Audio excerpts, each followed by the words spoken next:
Colleagues, good morning. I'm talking good morning only because I assume most of our World Bank colleagues are in DC, but maybe I'm mistaken, then good afternoon as well.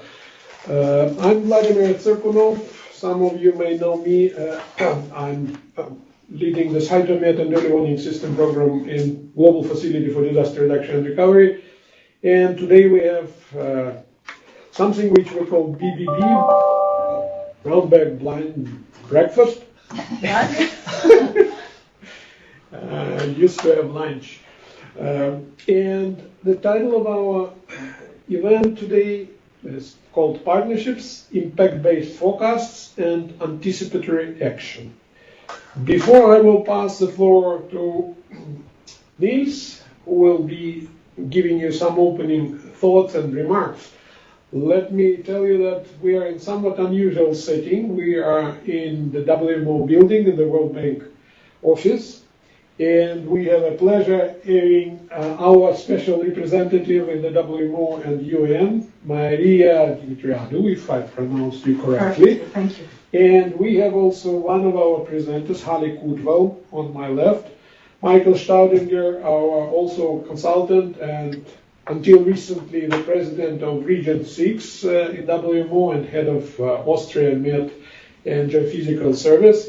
And on the right, I hope you also can see David Rogers, our lead consultant since, I don't know, many years.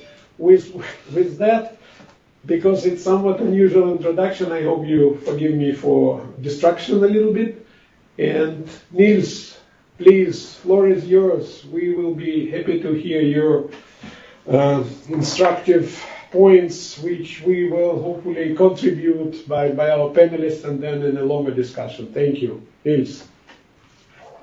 Vladimir, and I see the number of participants is still trickling up. I think the DC folks are fetching the morning coffee and logging on, so it looks to become a good conversation. I'll be very brief because there's much more interesting people on the agenda than me this morning, but I do want to follow up very briefly on Vladimir and Vladimir being in Geneva, the partnership angle of the whole thing, early warning systems, anticipatory action. I think we are learning and have learned over the last decade, we as the World Bank, that creating capacity to operate and use and take advantage of early warning system for anticipatory action requires a longer chain of value that is created through the capacity in each node of this chain, but also through the link between them. And these chains are people and institutions. And not surprisingly, every time there's a link between two institutions, there's a chance that it doesn't work. And that, unfortunately, is often what we see, and we are trying to figure out as an institution how we can partner with others, like some of you presented it here, also with the WMO, certainly with the UNDRR, and with a number of other agencies, both at a global level and often on the ground, to try to figure out, can we collectively become better development partners to enable capacity building that will create enough connections in this value chain to work. I know that several of you and those that will be speaking after me, you have a long experience both from the development side, from the technical side, working on these things. It's very important for us as the World Bank to constantly try to learn as fast as much as we can, figure out where we can engage together on the ground, where our work can complement each other. Because frankly, when we look internally at how much capacity we have managed to contribute to install over the last several decades in this particular area, it's not impressive. We have ways to go. We are probably not working on this the right way. And here I would argue that the we is beyond the World Bank. I think many development partners have been struggling, and to some extent, to a great extent, continue to struggle figuring out how do we create lasting capacity around these very important topics. And they're very important, of course, not least because of the changing climate and the increasing variability in extreme events, where early warnings and early action can save lives, can be very important for economic development, for poverty reduction. And so it's a challenge that is growing in the sense that we haven't figured out really how to do it, but it keeps getting more and more important in the development, in overall development at a global level. So with that, I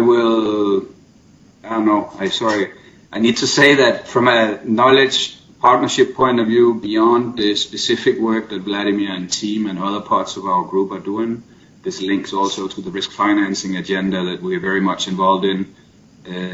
This links to a number of different technical work streams that the GFGRR, the global facility that I manage within the World Bank, that we are involved in providing technical assistance for. But a small piece of that much larger puzzle that we're contributing to are this kind of events. There will be another few coming up later in May and in June that also relate to elements of early warning systems. So we, on the knowledge front, we intend to continue to have this sort of conversation and exchanges in addition to the on-the-ground technical support and the analytical work that we can offer in parts of the space. So with that, I will turn back to Vladimir to introduce our panel for this morning, and I look forward to listening. Thank you. Thank you, Niels. And indeed, as Niels mentioned, we have a great panel. So I will be very briefly introducing panelists in the order of their presentation. So the first is Irene Amuron. She is the head of Anticipatory Action, Red Cross, Red Crescent Climate Center, and the focal point for learning and guidance at the Anticipation Hub. Irene is a technical expert in the field of disaster risk management, whose expertise includes specialist support to national societies and partners on anticipatory action. She was among the pioneers of the forecast-based financing approach in Uganda and has worked extensively in Africa, supporting the implementation of anticipatory action. She advocates for the value of the impact-based forecasting approach to weather and climate service delivery. Second presenter and panelist will be Haleh Kootval, Senior Meteorology and Public Weather Services Specialist, working for the World Bank now. She works in countries in South Asia, Central East Europe, Caribbean, Africa on hydromet modernization projects. And prior to that, she worked in the World Meteorological Organization, WMO, as the chief of the Public Weather Services Program, which she developed and led. She has co-authored and edited more than 30 publications on various aspects of service delivery with a focus on public weather services. And prior to joining WMO, Haleh served as the head of the Brunei Meteorological Service and the permanent representatives of Brunei with the WMO. Finally, the third presenter is Paul Davies, UK Met Office Principal Fellow, Meteorology and Chief Meteorologist. Paul was a chief forecaster in 2003 before being appointed as the chief hydrometeorologist, Paul, and deputy head of the Flood Forecasting Center in 2008. From 2010, he created the Met Office Hazard Center and was the founder and inaugural chair of the Natural Hazards Partnership, comprising several partners agencies, government departments, and the Cabinet Office. Paul was the lead author of the WMO's multi-hazard impact-based forecasting and the risk-based warnings guidelines in his capacity as WMO Impact Task Team Chair. With that brief introduction, let me pass the floor to our first panelist. Irene, floor is yours, please. Thank you so much, Vladimir, and greetings from Uganda. Thank you all for starting your Friday with me. And I will be talking about anticipatory action, how people can engage on anticipatory action, forecast-based financing, how does it relate to anticipatory action, and whether or not any action can be equated to anticipatory action that is taken by individuals or organizations. So I'll give a brief presentation and we can have some time for discussions. My next slide, please.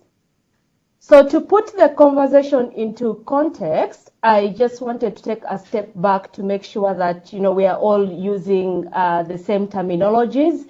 And also it will help me be able to address the question around whether I equate anticipatory action to any action that individuals and or institutions can take to mitigate risk. So according to the World Disaster Report, we were able to come up with a definition on anticipatory action. And basically we are saying these are a set of actions that we are taking with the aim of preventing or mitigating impact before it actually happens. And we are carrying out these actions based on anticipation. And it took us a while, us meaning, different organizations involved in anticipatory action, to be able to agree on a terminology around anticipatory action.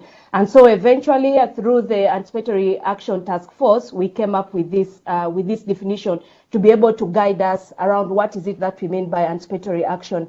And related to that, we also agreed in terms of what pillars or what parameters help us define anticipatory action. And the first one is around, the what and the why. So for example, the what are the actions that I've already alluded to in the definition. And then the why is what is the reason why we are taking these actions. Of course, we want to reduce and or prevent these impacts before actually they are felt by the people. And then when do we take these actions? So the timing element is one critical piece of anticipatory action, in that we'd like to ensure that action is taken ahead or before the impacts of the hazard are felt. And then, of course, the decision making or the implementation of these actions is informed by either a forecast or a predictive analysis.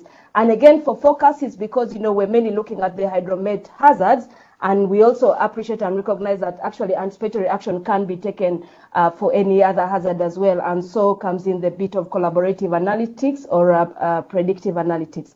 So moving to forecast-based financing, what do we mean by this? So this is a terminology that we use within the Red Cross Red Crescent circles to be able to define an approach upon which we are able to access humanitarian funding to implement early actions based on forecast information and risk analysis. So basically, we are saying that funding must be available, readily available, to be able to facilitate the implementation of early actions. And the reasoning behind this was that among the many reasons why action isn't necessarily taken or while action does not respond to early warning information is one, a lack of resources. So, and that is the challenge that most contingency plans suffer. We have a good plan, but there is no money to implement. So ring-fence financing is one of the solutions that this approach is providing. And within, again, the Red Cross, we have the disaster response financing emergency fund.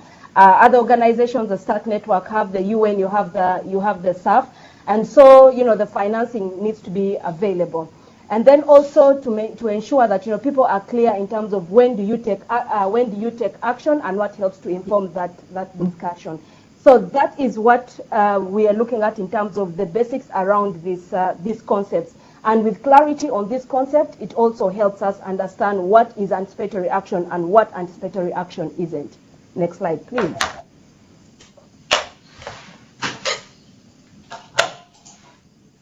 Is it moving? My screen is still stuck on the first one.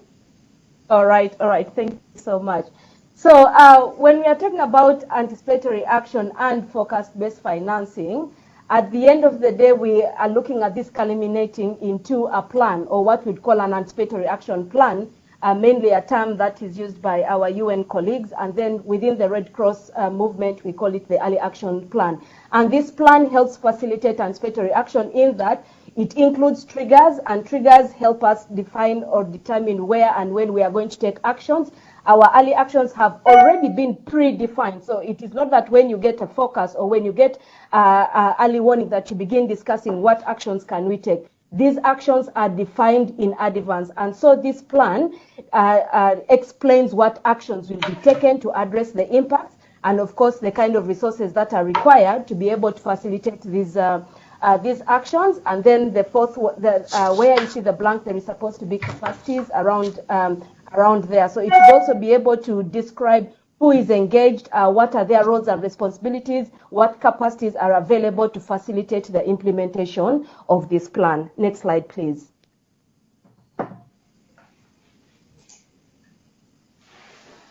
So the question around who takes anticipatory action, then the previous slide, please. Thank you. So I believe that anticipatory action should and must be a responsibility for all of us as individuals as well as institutions. With the advance we've had in technology, in science right now specifically, we are able to predict where impacts are to be felt. My colleague will be talking about impact-based forecasting, which has been a very, very relevant tool to be able to facilitate our anticipatory action systems. So with all these advances that, we know where our impacts are going to be felt, we know who is going to be impacted. We are talking about resources. We still don't have adequate resources, but we have something to be able to start action. And therefore, I think it is the right thing to do, that anticipatory action should be and must be our mode of operation, and it shouldn't be the exception to the rule. And so at individual level, we should be able to empower communities. And interestingly, communities have actually been taking anticipatory action, since time immemorial, with their knowledge of, with their indigenous knowledge of signs in terms of when is it going to rain, when do we expect a drought, So they are able to take actions around this. I remember years back, in particularly my area where I come from, during the drought season, when a drought was anticipated, every home was supposed to set up a granary, make sure that they are keeping some food, and that food should have been able to sustain people throughout the drought season. Unfortunately, due to various reasons and factors, including climate change, we are finding that this predictability by communities is being challenged. And so, what innovations are we bringing in right now? This is where science is helping us. Of course, integrating it with the local knowledge that is available. And at institutional level, it is our responsibility to be able to plan and dedicate resources towards anticipatory action. In that, by the time the predictions are provided, we should have the capacities to be able to support communities. As also institutions, we should be able to have the resources and the capacities to be able to preposition emergency supplies in the event that the anticipatory action has not been enough to cushion the impacts, and now we have elevated into an emergency mode. So how are we prepared to ensure that we have a timely emergency response? So for me, anticipatory action must and should be a responsibility and a role for all of us. And I'm glad that we are having this conversation, which is an indication that we are taking this in the right direction. Next slide, please. So how can we support people? How can we support communities to take anticipatory action? We do have a manual on anticipatory action on the Anticipation Hub, but I'll just make a quick summary on this with a zoom in onto the communities, with a zoom in into, the people who are at most at risk of these impacts. And so the starting point should be, one, to understand the context in which they are in, which hazard is of most concern to communities. Is it floods? Is it drought? Is it storms? Who is exposed? Who is vulnerable? Why are they vulnerable?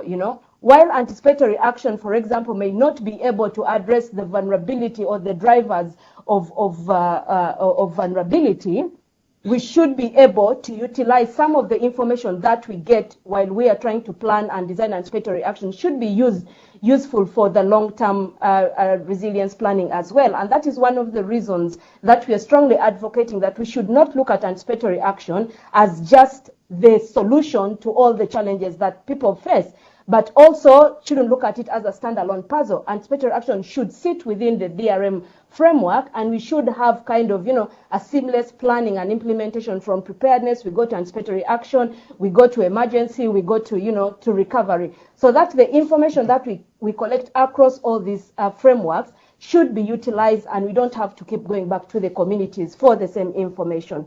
And then we need to ensure that we have access to info. We support the communities to have access to information and tools to enable decision making. If we are talking about above normal rainfall is expected in community X, what does that mean to my grandmother at the end of the day? What does that mean to an elderly man? What does that mean to the disabled? So we should be able to make sure that this information is produced and provided in such a way that it is understood, it is used, and it is usable. And I'm happy that Paul will also allude to some of this as well. Then I cannot underscore the importance of partnerships. One of the reasons we are in this conversation, that if we want to ensure that people are able to take anticipatory action, then we need to build partnerships. And partnerships beyond the usual suspects, beyond beyond NGOs. We need to bring in media, we need to bring in academia, we need to bring in, insurance companies, we need to bring in farmer associations and all these things. Collectively, we are able to strengthen and harness our capacities to be able to address our impacts. And then we have to define what actions we need to take at community level, at national level, and at global level. At the end of the day, our role as global institutions, we should be able to reinforce already what should be done at the local and national level. And with clarity on actions, then people will know what I need to do when a certain kind of information is provided. And then, of course, we will need to help support identify the resources that are required to be able to take anticipatory action. So, for example, if people need to evacuate their livestock, what actions are required?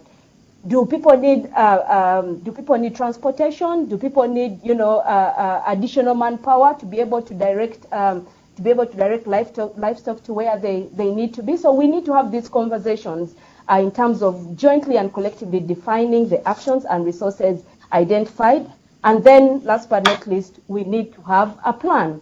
So planning is good. Without a plan, it comes to whom it may concern. So we need to ensure that at the very end of everything, that we have communities, we can have community action plans, we can have institutional action plans, we can have government action plans, but it is important to put our plans on paper so that we are able to monitor them, we are able to revise them, we are able to improve them, and also we are able to document and learn from these processes. So again, back to my question of conversation, do I think anticipatory action is any action that any individual and community can take to address risks?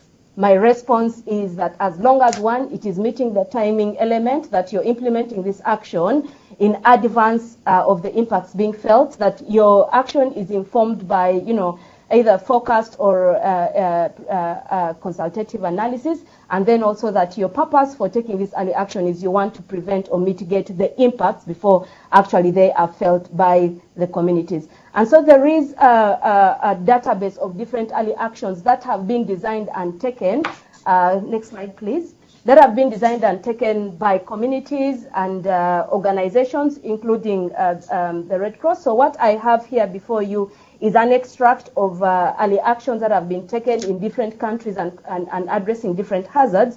And you can find this actually on the Anticipation Hub. There is an early actions database that will provide you with detailed information.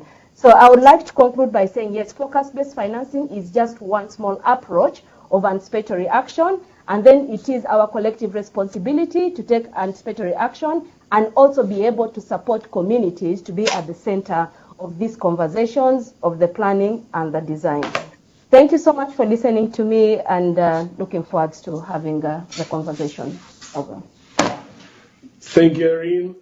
Dear colleagues, I hope you have some questions, but we will hold them until we will hear all remaining presenters. And with that, let me introduce again Haleh Kootval. Haleh, please, floor is yours. Tanya will probably put your presentation on the screen, and you can proceed with that. Thank you. Thank you, Vladimir, and good morning to everyone. It's Paul Davies. This is Paul. So Paul, of course, can start from any point, but Paul will wait until Haleh will say.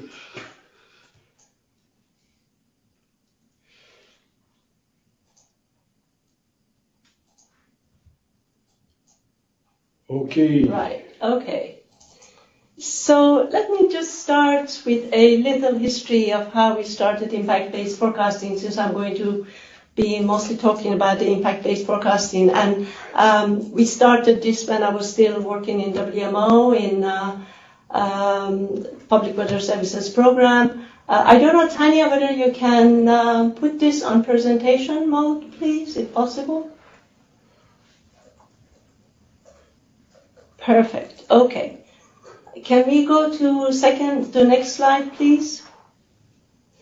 So this work was started with the recognition that weather forecasts and warnings did not have the effect that they were expected to have for people to take the required action to save lives and properties in the face of hazards. And it was basically impossible for people to relate the technical information about the weather to its likely impact on their lives and livelihoods. And this slide shows a scene from the aftermath of Super Typhoon Haiyan in the Philippines. In 2013, when the typhoon was very well forecast, but it caused the death of many thousands of people, and damages ran to billions of dollars.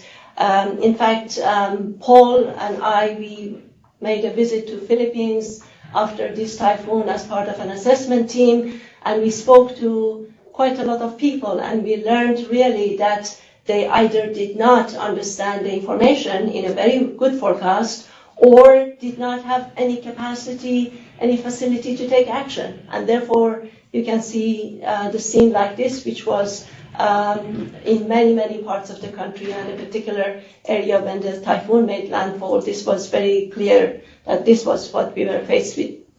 So the next slide, please, Tanya. So to address this, we began to relate hazard to structural damage that was caused by the hazard. And the phrase impact-based then was coined by the former Secretary General of WMO, and in 2014 we set about to prepare the first WMO guidelines on impact-based, multi-hazard impact-based forecast and warning services. This was done in collaboration with the World Bank and a number of Met services, notably UK Met Office, and the guidelines were published in 2015. In the guidelines, we also described the ultimate step of forecasting actual impacts, although it was recognized at that time that this was required a level of sophistication that required information on a lot of close collaboration, and also with partner agencies beyond technical and scientific capacities. And this kind of partnership did not exist really at the time. This included issues like exposure and social vulnerability. And for WMO, this was not responsibility of the Met services. Rather it was responsibility of the relevant DRM and civil protection and other partners. So let's go to the next slide, please, Tanya.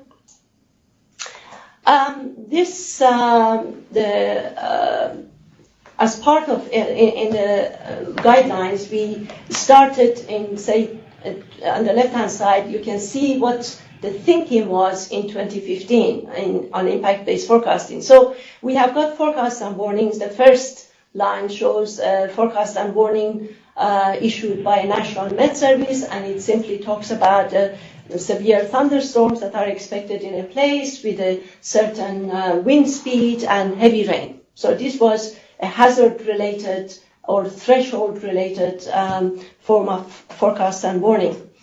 Then the thinking then was that impact-based forecast, also issued by a national Met service, it would talk about severe thunderstorms with wind gusts exceeding certain kilometers per hour and damaging trees and power lines, etc., and with heavy rains, accompanied with heavy rains. And then impact forecasts and warnings, which were then issued by disaster reduction or disaster management offices in the country. They spoke about, for example, up to a certain number of houses may be inundated in the lower part of the village due to swiftly rising waters in the river. So you can see the difference is that we are not talking about meteorology anymore. It's not talking about a hazard. It's talking about what is going to be impacted and where. And the reason was the water in the river was rising. It was not talking about millimeters of rainfall. So this was then. Today, our thinking about impact-based forecasting is still, we call this impact-based forecasting, but for anticipatory and early action. And in fact, this is now impact forecasting, but the name has been left as impact-based because this is familiar by people. This is a phrase that has been coined and basically has been established in understanding of people. We are still talking about impact-based forecasting. So an example of this, what does this look like, is we say we anticipate that the lower part of the village will be inundated, and this will be accompanied by lightning posing a threat to life between the hours of, say, 1300 and 1400 tomorrow. And of course, the forecast will be updated at 6 in the morning. This is important to show that this is a dynamic process. We keep an eye on the forecast. It will either become worse or better, and we issue an update as is required. But based on the current prognosis, so if we stick with the forecast that we have now, the main bridge will be closed between the hours of 13 and 17 tomorrow afternoon. And of course, that will mean that there is no more access to the school that is in the village. As normal, the school will close at 12 o'clock for lunch, and children will be sent home, but it will remain closed for the rest of the day. Children should be kept at home and inside, and also for the rest of the afternoon, rest of the day. But additional civil protection staff will be posted to assist the villagers. So you see here, we are not talking at all about weather, about meteorology. It's all about what we expect to happen where, and what the actions are that people should be taken to help themselves, to save lives. Of course, sometimes not much can be done to save property, but we are talking about danger to life. So this is how we have evolved and migrated really from a purely hazard-based forecast to what we talk about as impact-based forecasting. I think we can move now. So this explains why, one more word, explains why today, when Met services are still driving this process of impact-based forecasting, the emphasis still remains on impact on physical infrastructure, because Met services, they have a memory and they have a data, they have collected what happens with certain wind and rain thresholds to certain structures, trees, buildings, etc., rather than factors that determine vulnerability of the people, because that is a lot more difficult and also not quite in the hands or the control of the Met services.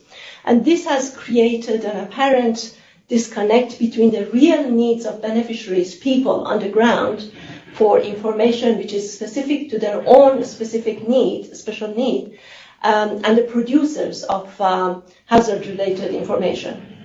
Can you show us the next slide, please, Tanya? So this is being addressed by bringing together a much wider range of actors with well-defined roles and responsibilities for different elements of the warning, the whole process of the warning. As we also heard from Irene, one of them is IFRC and these types of volunteer organizations.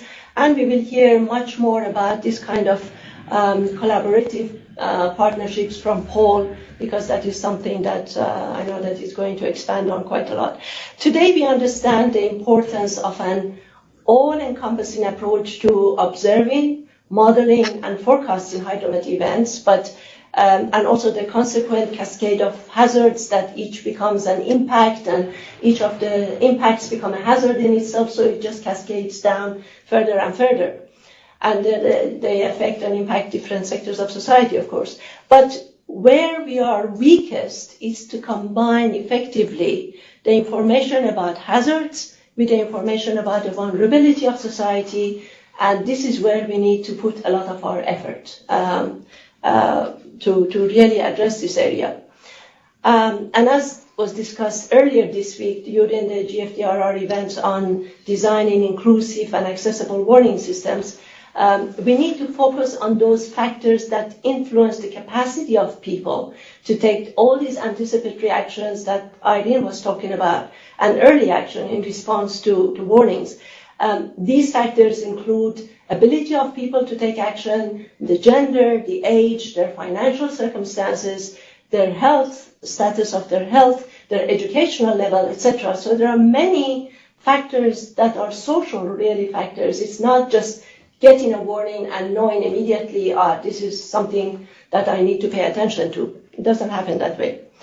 When we are speaking about multi-hazard early warning forecast and warning services, like something that is shown in this slide, we are looking at bringing together data from many different sources. This is just a subset of those sources shown in this slide, and processing all that information together to produce a final message to be sent out to the recipients, to the beneficiaries, as shown in the slide. And the most challenging part remains processing these various data and how to make them coherent to produce a single message that will go out to someone to help them make a decision. Next slide, please, Tanya. So today we are trying to shift the emphasis from solely improving forecasts and improving hazard information to operationalize this collaboration of the collection of information from various sources on vulnerability, and to combine these data with basically into warnings that are tailored into the specific needs, special needs of the beneficiaries, as I mentioned before. Involving communities in designing and developing the warning system is a critical element of this effort, as is shown in this slide. And unfortunately, sometimes this doesn't really happen, and not enough attention is paid to this aspect. I would say that we are still perhaps a long way away from achieving this goal, because many agencies lack a mandate to cooperate and to share the vast amount of data that is required to achieve effective people-centered, we talk a lot about people-centered, early warning systems. One example that comes to my mind, and I'm familiar with myself from my own experience, is from Bangladesh, where although the forecasters in the Bangladesh Met Department, they are fully convinced about the need for impact-based forecasting, there doesn't seem to be any mandate from anywhere to create this kind of partnership among different organizations in the country. So this leadership and mandate is what will pull all of this together, and in quite a number of countries, I think it is lacking. Next slide, please, Tanya. In the Caribbean, where the World Bank just has concluded a project to develop a regional roadmap for improving impact-based multi-hazard early warning services, one of the major priority activities was to develop and deliver training on impact-based forecasting to Met services and DRM agencies. And as part of this exercise, we developed a step-by-step implementation plan to build capacity in IBF. And unfortunately, due to COVID and the necessity to deliver this training virtually, there was limited participation of other major partners, but at least we had the Met services and DRM agencies from the region participating. The objective of this exercise was to level up the different capacity, stages of capacity that exist in the Caribbean region. And the key take-home messages from this training were to ensure a common understanding among all participants that developing impact-based forecasting is not the sole responsibility of a single agency, and to emphasize especially that building partnerships with multiple stakeholders to develop effective decision support systems is at the heart of impact-based forecast and warning services, and perhaps also the most difficult and challenging of all the steps to achieve. I'm sure Paul will have a lot to say to us about that, and I stop here with this key message. Thank you. Thank you, Haleh. A lot of food for thought, at least from our side. But now I assume that Paul will contribute significantly to these puzzles and give us his advice. How can we proceed further? Paul, please. Floor is yours. You're muted, Paul. Please unmute yourself.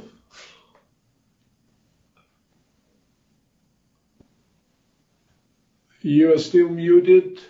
About that. Good morning, Vladimir. Good morning, everybody. Perfect. And not only am I still learning technology, but I'm also learning partnership working. I think there's still a lot to understand how, as Haleh just eloquently put, form a genuine partnership, a multidisciplinary partnership going forward. And what I would hope to share with you is some of my experiences. I mean, it's starting from my days when I was a forecaster, when through frustration, when I issued a warning and I thought it was very good, that no one really took any action. And I think it's that through that frustration, Haleh, that we set up the impact-based forecasting. And part of it really was the need to engage with communities, is to engage with other stakeholders to say, look, I have some information here in my own discipline that could we work together to actually get those actions on the ground that we anticipate that could occur. And the other thing about the partnership too, as we move through, and you'll probably see the word trust, that golden thread of the word trust running through. And I've always struggled with that. What do we mean by trust? It's a word that's used, but what do we mean by that? And I'll come up with some things that have come up through research and share that with you through the way that we develop the partnership. But one of the big step changes, I think, in terms of flooding, in my country at least, was the establishment of hydrometeorology. And that's an interdisciplinary. It's not just interdisciplinary, right? It's a genuine interdisciplinary. It means that the hydrology community and the meteorology community join together. We're joining together as a profession, a new profession, hydrometeorologist.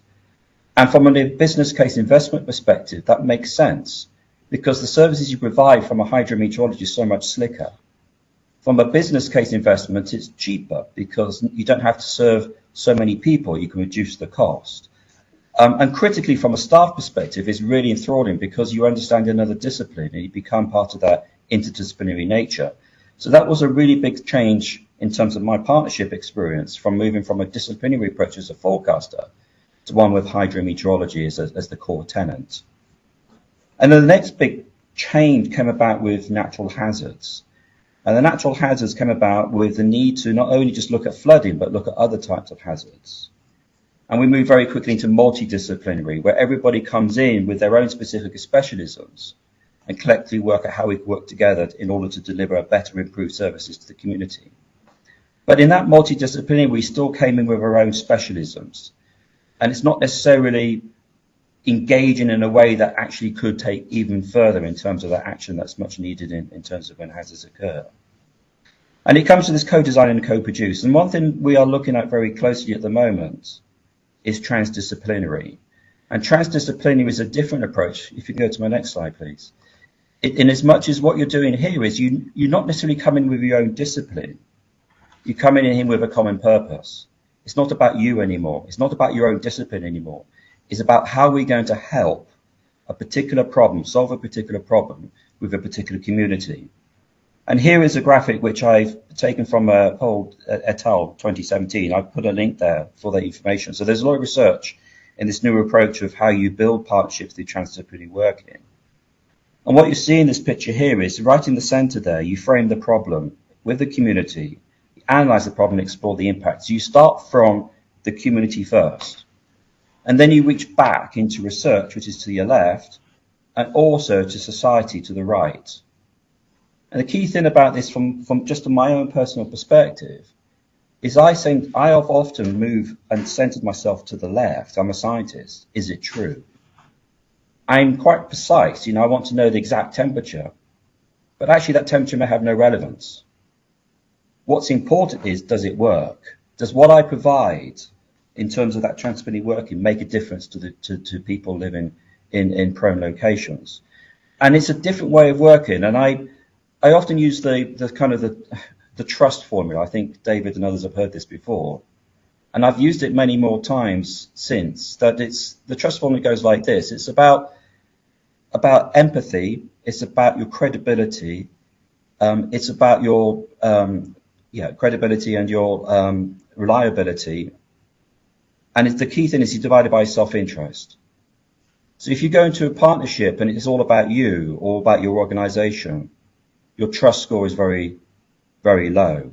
If you go into it not about you or about what knowledge you have that can make a difference, it's about how you could help towards a purpose, that self-interest aspect of it. If that can be really low, then your trust score goes up. And I've used that with the Natural Hazards Partnership and using it with other partnerships going forward. And it's really helped, in my perspective, building that genuine transdisciplinary partnership working. And my next slide is just an example of that, is the Natural Hazards Partnership. And I set this up when I was back in 2010, 2011. And look at the number of partners here. This is for the UK, but you can see at front there is the Cabinet Office. And I have to say, without the Cabinet Office, I wouldn't have a partnership. Because if I go into the partnership and bring in all these other agencies who are involved in hydrology, in landslides, in health, in the rail industry, if I'd gone in there and say, I'm from the Met Office, meteorological community, and I want to set this partnership, they'd probably perceive me as quite predatory. So the only way I could take this forward is to go to the Cabinet Office, into government, and say, look, I've got this idea. We could bring the agencies together to solve a really pertinent issue about how to save life and property. But I need your help. And it has to come with that support and that ambassadorial approach. The Met Office was part of this, and I led this initial partnership, but I wasn't from the Met Office. I was neutral. And the key thing about this too is getting the support from government and the Government for Science and other parts of the government, because without that mandate, I don't have a partnership. I just don't have a partnership. And so in that sense, that was the thrust of that. And it's not about me, it's that trust formula again. It's the self-interest is really low in order to create that. The other thing you notice there is there's the rail industry coming in as well, and that's quite new. And that's moving towards the privates. In terms of, in my country, the rail industry is largely a privately owned operating, especially with trains. And so you come up with that sort of commercial aspect as well that comes into that partnership. See, the public-private partnership is quite key. And the real benefit for other, for the operators of the critical national infrastructure into a partnership like this, it means they see value from it, because ultimately we're all there for the same purpose. That is the safety of rail passengers. And by bringing that form in there and having that neutrality in terms of how we work together for that common theme, holds the partnership together. On my next slide as well, the other key thing as well I find with partnerships is to take the emotion out of it. I find it interesting when I bring partners together, everybody comes with their own particular agenda, or they come with a particular emotion. And if there's any way we can remove that emotion and focus on the job, what is it we're trying to do? What's the purpose? I find the partnership is a lot slicker and more effective. And in the context of the partnership, the Natural Hazards Partnership, this is what we did in the early stage, is we worked out what is it we're going to do together. And by doing so, we were able to make that partnership sustainable and let it to grow and move forward. And I've noticed that, for example, now I've just come from the UN DRR headquarters in Bonn in Germany, where we're working with the disaster loss communities, and how can we capture the impact, the cost loss of hazards with our community. So in other words, we understand from a business case perspective, what is the benefit of the investment we're putting in to our infrastructure and people for future warning services, by reaching out to the insurance, reinsurance, the disaster risk community, and capturing that insight. Well, that's a partnership, and the partnership has to be mutually beneficial. The benefit for the DRR community is they have better understanding of the hazard and the impact that comes from that. From our community, we understand the investment and the business cases that support that. So there's another aspect of it, is having a genuine purpose and understanding, and removing out that sort of emotional aspect of the partnership that can sometimes hinder the progress.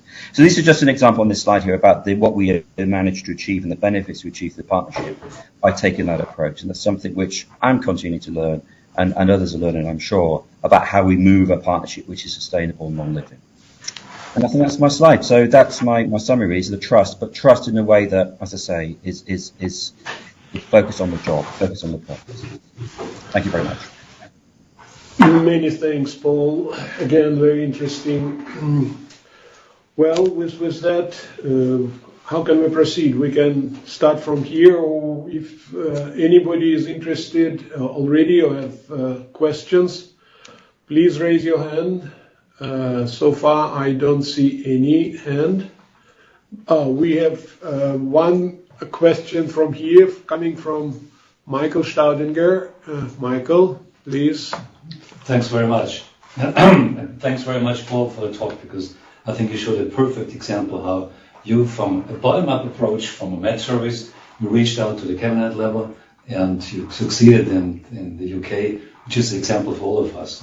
But I would like to come back to the year 2006, when we tried to standardize the warnings from the Met Services in Austria for the European project, for the European services, and Haleh came to see us in Salzburg. And you were the first one to introduce the term of impact-based forecasting there. And it was in the Met Services, it was a long discussion, and it was a generational question as well. How the Met Services would step out of the classic role, doing the warning and trying to fulfill all parts of the value chain to the end, but the other generation had a big problem with going towards impact, because as you said, the mandate was different. And as Paul explained it now, he took it in his hand and he managed to have the mandate from the government of these institutions working together. And I think what you touched already also is the psychology between the institutions, that institutions changing their self-understanding and their mandate is something not trivial. It doesn't happen by itself. And I was just wondering, what would you see if you don't have this perfect example what Paul just showed, especially looking at developing countries, where the situations, the mandates are much more rigid in many cases. Now, what would be the best recipe, if you come from outside, for example, from the bank, what would be the best recipe to get this process going between institution, between central government, which should define the mandate, but many times doesn't have the know-how, how to do it the best way to come to a solution, as we've seen it now from UK or similar ways it's done in Austria? It's a question to Haleh, I guess, right? Okay. Of course, as Paul explained, I've always used the example of this natural hazard partnership that they created in UK. But as I said in my presentation, I have seen in a lot of developing countries, it really is difficult to do this because that mandate does not exist. That leadership from above to try to pull these ideas together does not exist. And I think from the bank point of view, of course, bank has got luckily the convening power. Bank can probably try in a country to bring or to influence, bring in the different agencies together to then try probably to explain to them, as was done in UK, what is the reason, what is the need, what is the benefit of creating this kind of partnership. Because it is very, very true what Paul was saying, and I saw it myself in several cases, that this idea of turf protection and turf war, and the fact that the perception that my importance will be lowered if I take second place to another organization, this is absolutely very real. This, I don't really think that we can do much about it in countries without, I would say, a strong hand from above to say, you have to work together and you have to report back what you have done.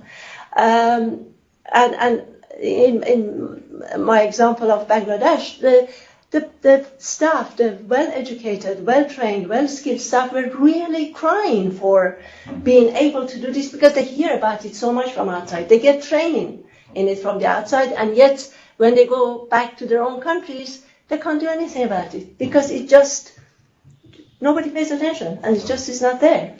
So am I looking too much to the bank to use its convening power to bring people together in a country? Well, I guess we have 20-some representatives of the bank who has, boots on the ground, and that probably begs the question, what, if anything, based on this very important knowledge which we heard from you, from Davies, from Paul, from Irene, how can we convert it in something which would be more likely to be implemented and picked up by much weaker public service there, And probably we can suggest considering what type of incentives can bring this together. What it would be. But let me first ask whether colleagues Irene had a hand up. Irene, okay, Irene, you're ready to shoot, please. Yeah. Yes, please. I just wanted also to reflect on what Haleh and Paul have shared around, partnerships on this. While Paul has shared kind of the ideal, which would also want to see replicated in Africa, in Uganda, and elsewhere. What is currently happening is we have some kind of baby steps towards this kind of partnerships, particularly when we are talking about designing the anticipatory action systems with impact-based forecasting as one of the tools that are necessary to be able to achieve anticipatory action. And so we have, technical working groups that are comprised of different agency representatives, as well as NGOs that are involved in this. Of course, the challenge again is also related to mandates, because most of the convening mandate sits within the DRR government agencies. It's usually Office of the Prime Minister, Office of the President, and so for National Hydromet to be able to convene this becomes also a mandate issue. So while we are having these baby steps that are happening, at least in most of the countries in East Africa and Southern and Western Africa that are implementing anticipatory action, the challenge comes to what Vladimir you're talking about around incentives. We recognize the need for this, but the incentives to do this are not there. So what is happening is most people are engaged in these technical groups more or less from a volunteer point of view. It is not institutionally mandated, and so we are trying to have these conversations. Can we institutionalize this? But it takes time. And also, one of the things that I believe would make a difference is also trying to make sure that this demand also comes from the donor perspective. We can only do as much if we are not providing. Sometimes, with the resource, if you're providing a resource envelope, you also kind of demand the attention. So if this call also comes from the donors that, governments, we need to push for this, we need to institutionalize this, we need to develop this. As it is right now, it is more or less on goodwill. Some countries are working towards having this reflected in their governmental policies, but it's going to be it will take some time. Some at institutional level are kind of trying to have it. So it is a journey that we all need to be able to engage, but if, as the World Bank, you have a bigger voice from a resource point of view, it would be helpful to also pull this to the attention of the governments so that we have a similar hazard partnership like the UK. Thank you. Thank you, Irene. Any other comments, questions from colleagues? Paul? I was just reflecting on that. There's the top side of things where unfortunately it takes a disaster, right, to get things moving. And unfortunately in my country, it was the floods of 2007, so Michael Pitt's review. And I think without that, I'm not sure I would have had a natural hazard partnership either. So there is that reality that there is a bit of a disaster and anticipating the disaster and readiness for that. The other one I was just reflecting as well is coming from the local community and coming up as well. And it comes to this word I've used before, is you can't manage what you can't measure. So if we can understand and manage and measure the impact locally, and they have a voice, and that's maybe another route by which we can expand this and develop. It can come from that community upwards as much as coming from the top down. And I was struck by, again, I just make reference to the UNDR meeting I went to in Germany this week, where someone from Cambodia said, until such time we actually started to measure the hazards, then we didn't realize that lightning is having a major impact in Cambodia. So 5,000 people died from lightning strikes compared to 3,000 from floods. And because we didn't actually measure it, we never knew.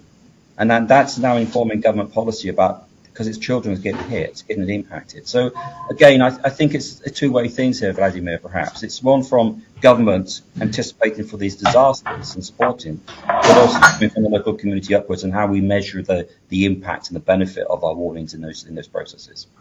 Thank you. Absolutely.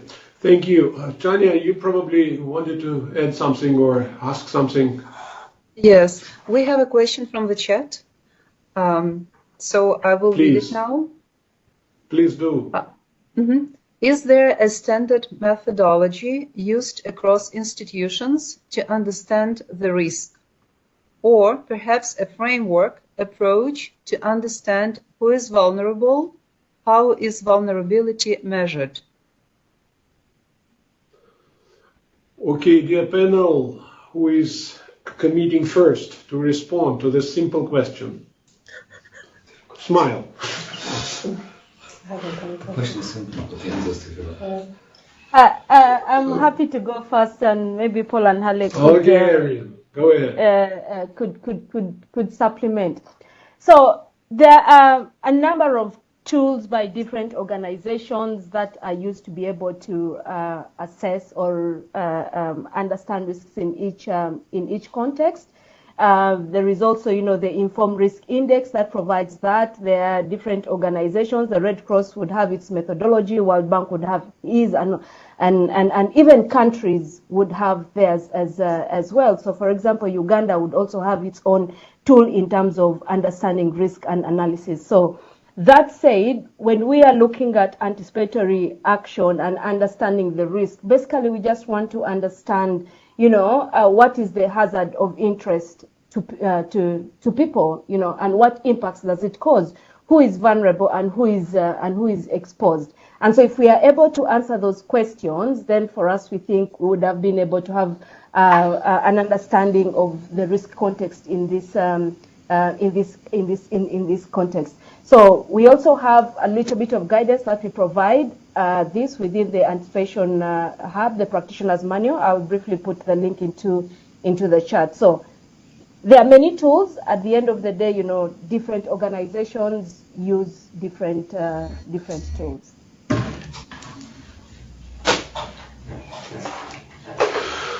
Okay, any other thoughts from panel or from our participants sitting here in Geneva, or if not, any other questions? Anna Maria, Masha, please. Good morning, good afternoon to everyone. I'm just kind of going to benefit from having this wonderful crowd all together on Friday morning for us. Kind of mix of observation and a question. Observation is that Haleh knows it very well. She worked with I worked with Haleh actually in the project in the Caribbean, where we did have, first of all, a myriad of national stakeholders, regional stakeholders, and we had a group of partners on the implementing side. So it was the project jointly done between the bank, the WMO, UNDRR, and I think for us it was a very good learning experience to see I wouldn't use the word necessarily mandate, because I think it can be a tricky territory, but sort of comparative advantages, right? So for the bank, comparative advantage was that for us it was much easier to work at the regional level and kind of build sort of kind of advocate for things, do the advocacy, build some regional connection between regional institutions, ensure that the things at the regional level will trickle down at the national level. So for WMO, due to kind of their comparative advantage, it was much easier to, for example, go directly at the national level, and work with national Met services. The problem in the Caribbean, like maybe in other places, is that, for example, hydrological services that are already sort of marginalized in the region, they were often left kind of untouched, and that's something that I think we should kind of resonates with what Paul was saying, that kind of bringing together Met and Hydro is essential, because you cannot deal with 50% of the problem and leave the other half not touched. And for example, for UNDRR, it is much easier, due to how they're set up, it's much easier to go at the community level and do this sort of community level dialogue and build this awareness and the knowledge. So plus we kind of, during the project, we did manage to expand it to, we worked with IFRC, we worked with Weather Ready Nation. So it takes time to kind of understand what your focus should be, but for us it was a great learning experience to understand how between development partners we can work together. I do think that kind of we're living through this kind of mental evolution right now. moving to kind of not just understanding that, before we were like saying that, okay, people don't have actions because they don't have information good enough, so let's focus on building this information. So there was a strong focus on hydromet modernization and improvement. So now we have this, but people are still not taking action. So what's missing? So now it's going back to the actions. Let's figure out. And again, sorry, Paul, I keep referring to what you said, but like maybe they don't need an ideal temperature, but maybe they just need a less ideal, but 2 days earlier. So let's think how we can do that. So, and I think at some point, I think David mentioned it at some point, that we historically think of modernizing system or improving system as like build it and they will come and they will use it. And I think with anticipatory actions and in general with early actions, this is not the way to go. And many of you mentioned that we need to bring communities in designing and co-producing of the systems as such, like how will they act. But I personally am still struggling a little bit with understanding how best we can do that, like from the bank point of view, for example, or I mean, how does this co-production actually happens? Because we're looking at places, for example, like Bangladesh. We cannot realistically maybe consider that we will have a bandwidth to go to each and every vulnerable community there and make sure that they were part of the process. Are we I don't know, like, are we just delegating it to someone else? Is there a more systemic level of bringing them in? I mean, if anyone has any thoughts on that, I would really appreciate to hear some answers or observations. Thank you. The easy question. Anybody will volunteer? I may add another question, which would be easy as well, but let's handle this because Masha captured some, again, of real life problems which we are facing within the bank as a development institution.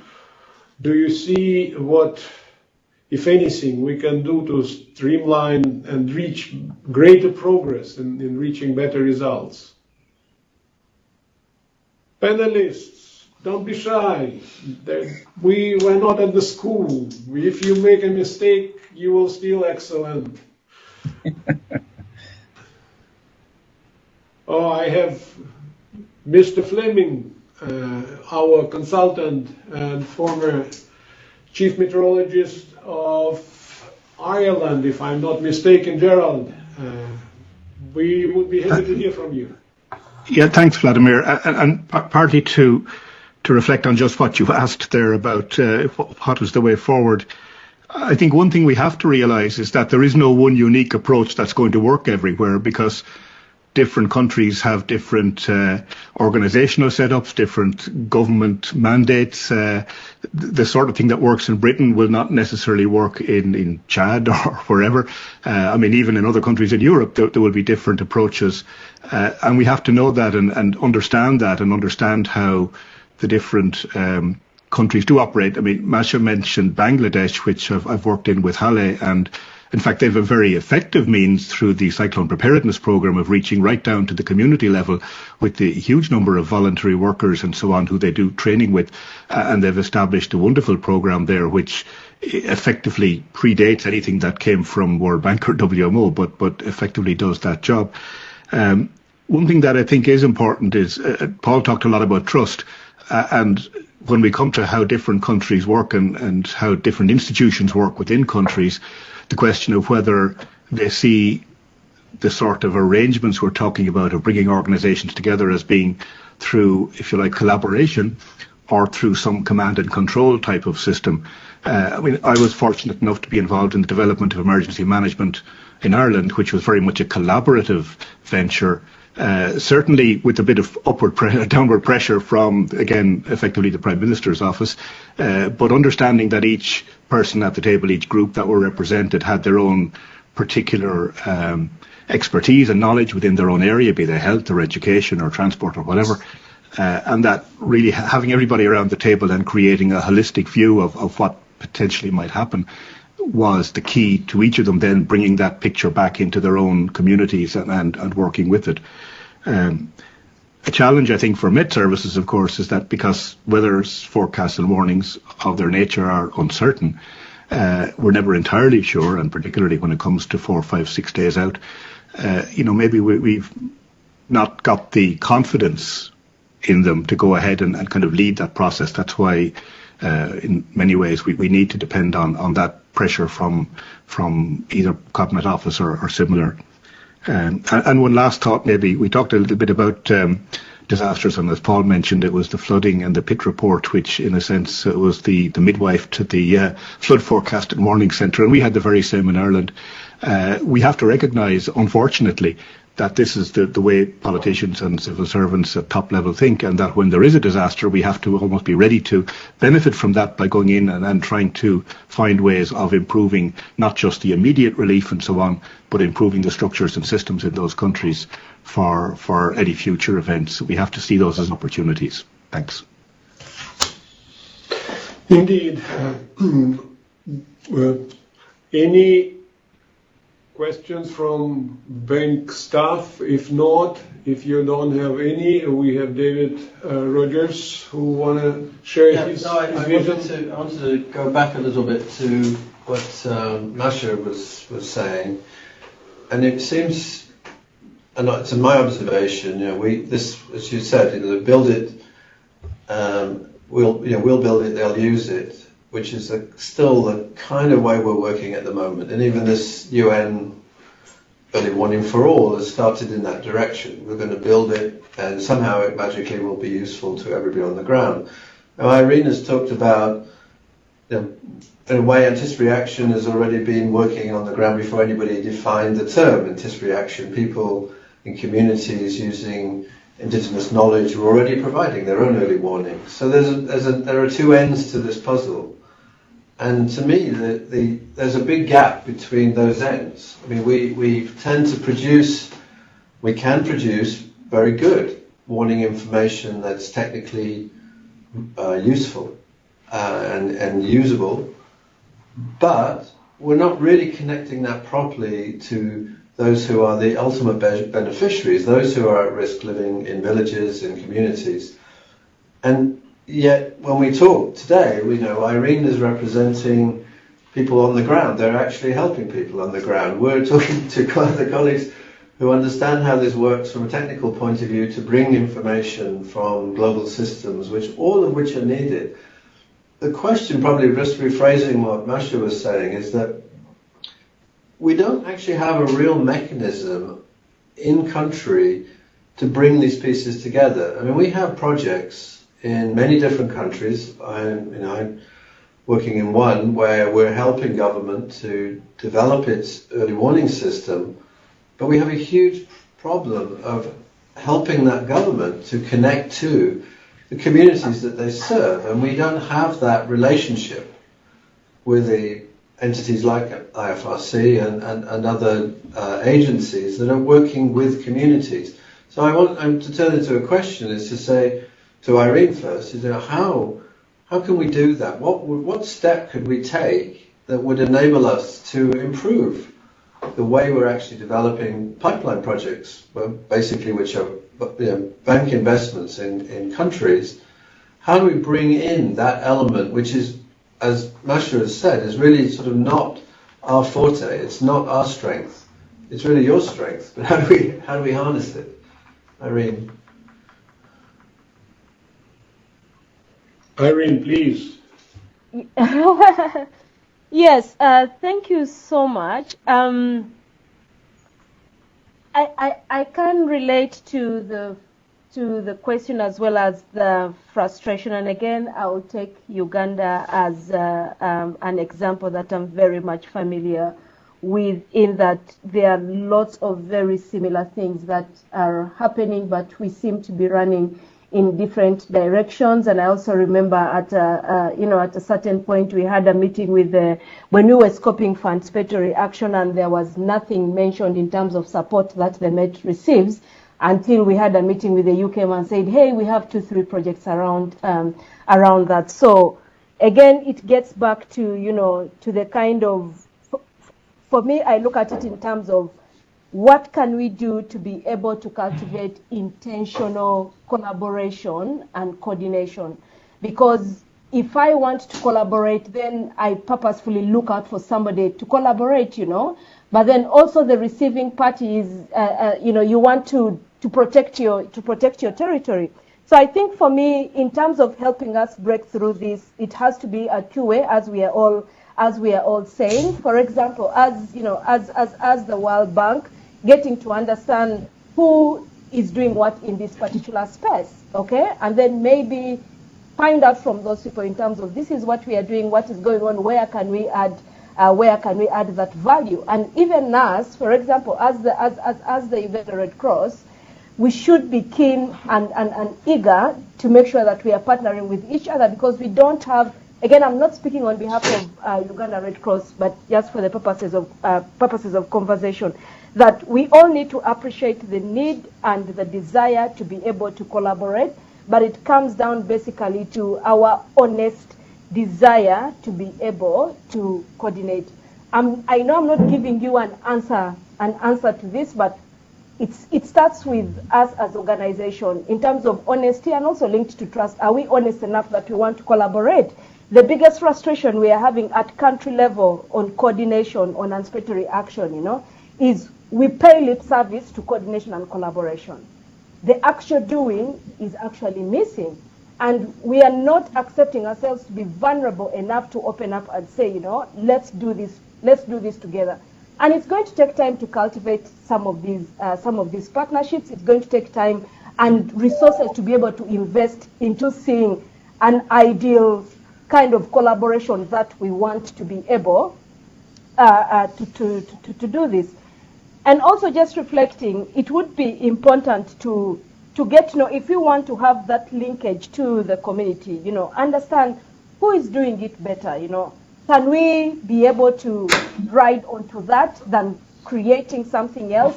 Or who else can we potentially support to be able to do this? Because we all cannot be running to the community at the same time. For example, somebody from The Hague will not just run to the community, What chain of capacities are along the way that you can invest in to ensure that you are dealing with the communities? It doesn't need, for example, Irene or the Climate Center to go up to the community level for us to say we have, consulted communities, but there is the Uganda Red Cross. How do we utilize the Uganda Red Cross to get there? So those are some of my reflections. I'm sorry I don't have a perfect answer for you, because to me it's quite a complex and challenging problem that we keep living and navigating with on a daily. Thank you, Irene. I've noticed that Haleh has potentially solution.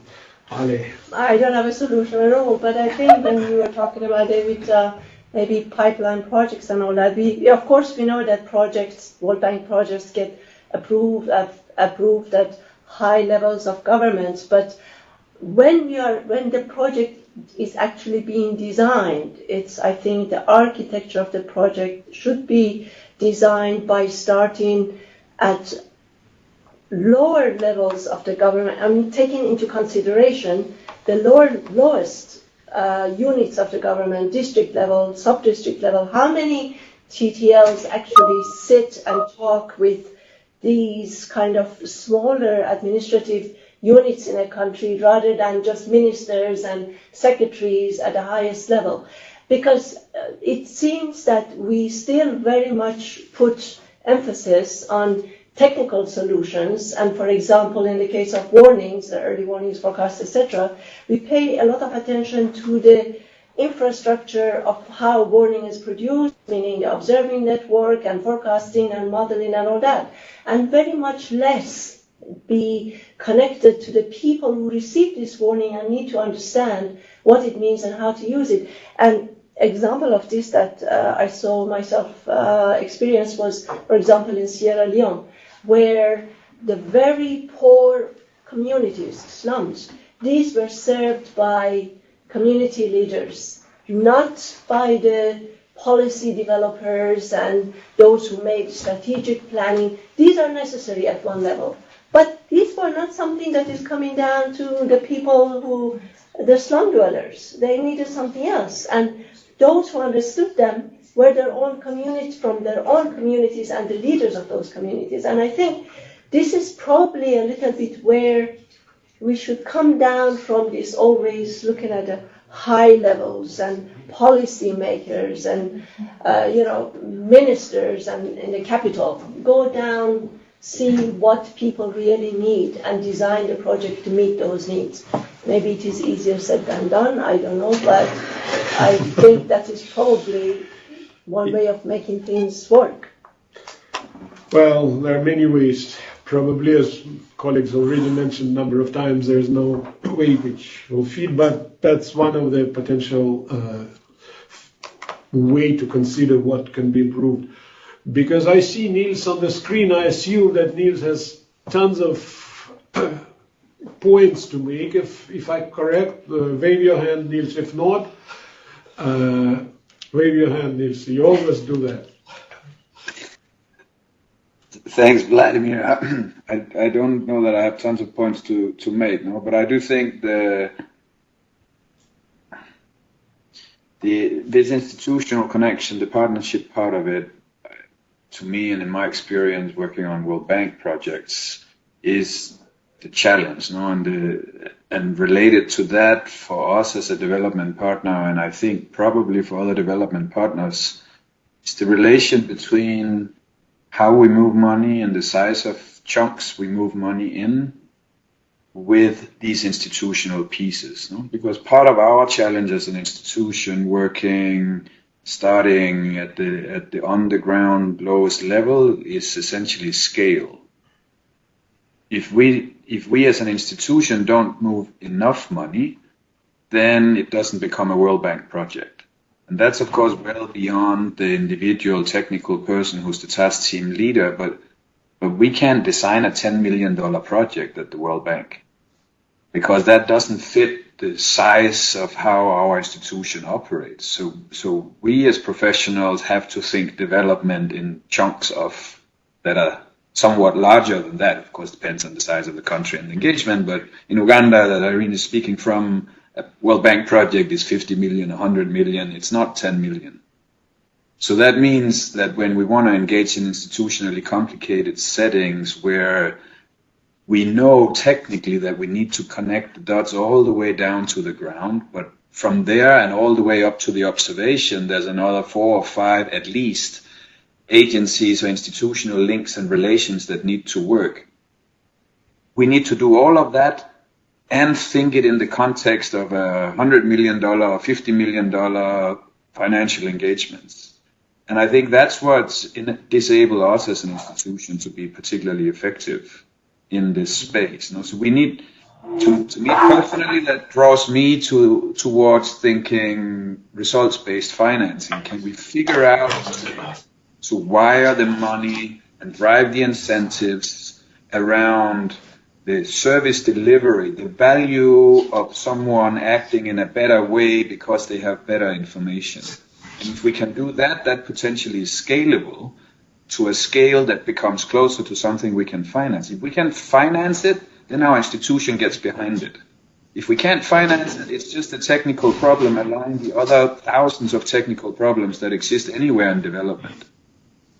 So that, I think that sort of in a nutshell is how I look at the challenge we have to engage as a more effective partner. It's not, to me, it's not the willingness of working with IFRC or Red Cross or WMO or UNDRR. Most World Bankers I've come across, they'll work with anyone if they can understand how that partnership can help solve a problem that we are part of solving. Because any collaboration has transaction costs, no?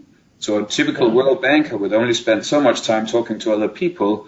They will have to figure out, can these other people help me in the equation that I have a role in? So we won't do endless talking. The World Banker, and most people won't do endless talking. No? We have to think if there's a chance we can together solve a problem. Otherwise, it's not worth our time. That's just my 5 cents. Vladimir, back to you. It's a big sense, Niels, and we spent previous 2 days, and that's for our colleagues and to panelists to discuss, for instance, SOLVE as one initiative, a new one about this global public good introduction into our business lines. And the main challenge indeed for the World Bank was how we can frame this few relatively small investments, 2 to 3 million for the country, into our business line. Of course, it's primarily grants and with global public goods value, but still the same operational questions arise. But let me, we're running into time limit, but first of all, let me thank our panelists for excellent presentations, and at least for me, it was very compressed food for thought in multiple complementary areas. What we, and I still see community of our colleagues, some 20 people who are involved in these operations on the ground. What we should do is indeed to try to apply this wealth of thoughts and knowledge into particular country concept, how to apply it, what may work, top-down, bottoms-up, institutional, responding to Niels, for instance, challenge. On one side, indeed, it's a problem that we have a big program, significant investments as a minimum. But at the same time, if we establish this connection with the government and we have significant investment, that size matters in terms of triggering institutional change. What Paul was referring to as a big disaster, if I understand you correctly, Paul, which triggered some of the combination of these agencies, of Meteo and Hydro specifically, which you referred to.